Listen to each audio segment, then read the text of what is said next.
Welcome back to FryMinis. I'm Eric, and today I want to share 5 things you should know before attending a gaming convention. Julie and I did a live stream a while ago talking about some of our favorite things from gaming conventions. Check it out if you'd like. I've got a link in the description.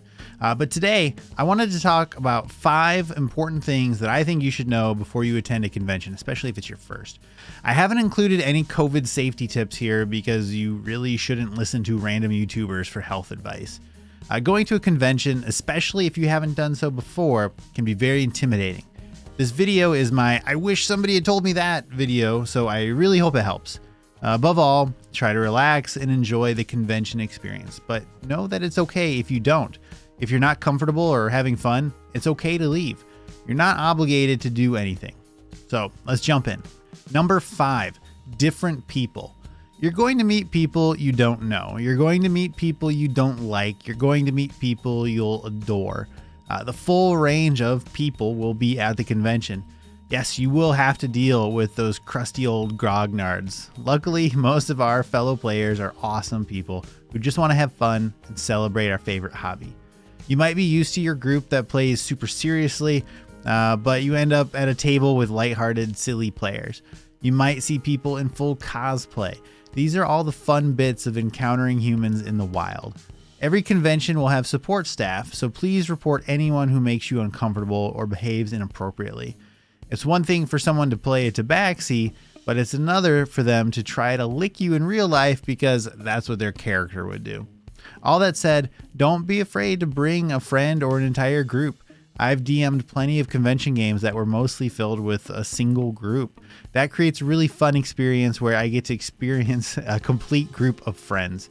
Secret tip: if your partner or friend doesn't play games, they can still enjoy the conventions, shopping and chilling in the hotel suite all day long. Number 4, gaming can be weird. Most conventions will have a small percentage of tables available for homebrew or non-D&D 5e games, but generally, most tables will be dedicated to D&D 5e Adventurers Leagues games, and specifically Tier 1 games. I've played and DM'd for a bunch of these. You'll see a few faces from gaming stores in the area, but most people you'll not know. They'll be new people. You'll have a limited amount of time, so a strange dynamic can develop where you get a churn and burn mentality, especially during epics. Epics are big special games where multiple tables, usually the entire con, work together to achieve a common goal. They're really fun, but it's easy to slip into this mindset of, okay, we're at a convention, we've got to get through this in this amount of time, so let's go. You'll see people pulling themselves out of the game immersion to focus on getting through the module in time. This doesn't create the best experience, but a little bit of it can be necessary depending on the module and players. Convention games are not the place for elaborate role play, but they are fantastic for getting a taste of the entire TTRPG experience. Also, don't be surprised if every table is crammed full with 7 players and a DM. You won't have a lot of space for your stuff, and the DM won't have any control over the number of players. Side note, I've also experienced this many times. A parent might drop a kid off for you to basically babysit.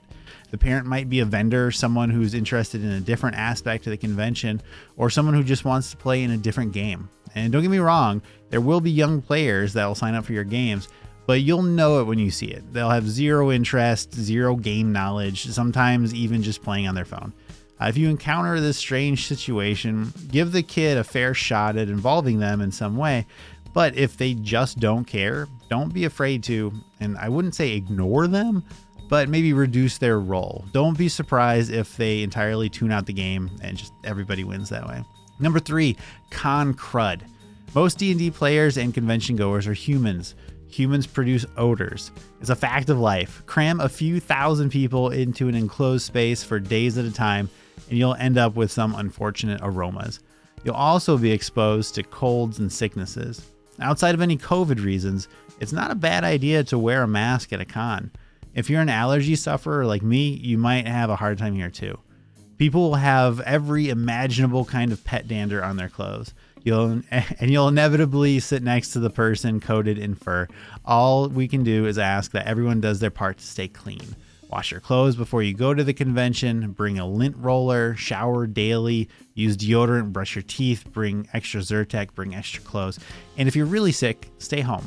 Also, it's not the worst idea to include a recovery day in your vacation planning. Number 2, supplies. Bring food and water bottles. Think of it like a car trip. Pack bags of nuts and other non-sticky dry goods to keep you going. Bring enormous bottles to fill up with water to stay hydrated. The air will be bone dry, so your body will need the hydration. You'll probably be able to buy food at the hotel or convention hall, but it'll be very expensive. Remember, you can usually get food delivered to the convention too. A giant thermos of coffee can be a lifesaver when you're looking at paying $7.99 for an 8-ounce hotel-operated Starbucks coffee. Speaking of cost, bring cash. Bring more cash than you expect. It's very easy to spend money at a convention. I'd encourage you to spend some money with the vendors to support the entire event, but keep track of it. If you bring whatever you can afford to spend in cash, it'll help you keep track of your spending.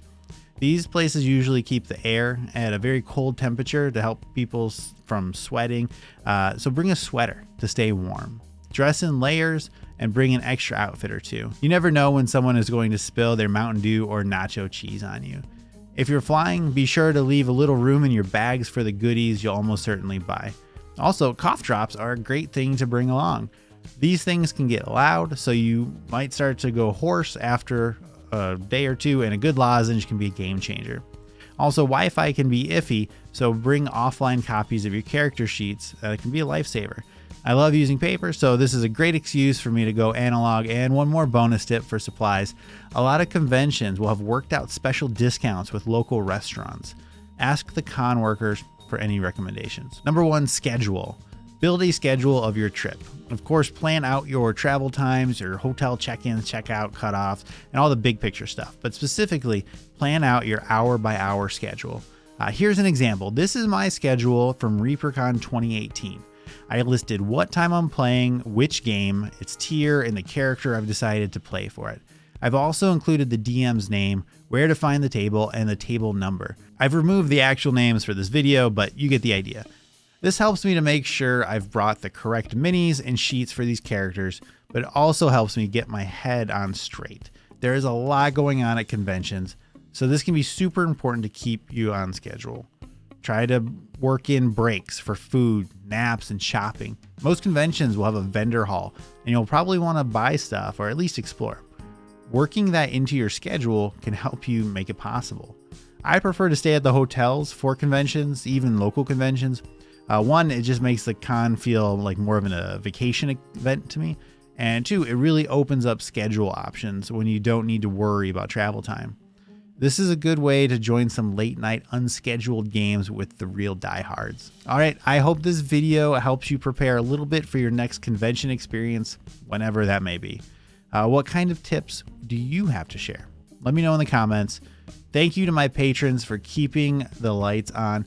If you're interested in supporting the channel, please consider joining the Spud Club.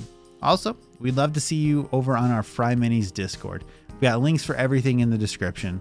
As always, thanks for watching. I'll see you next time.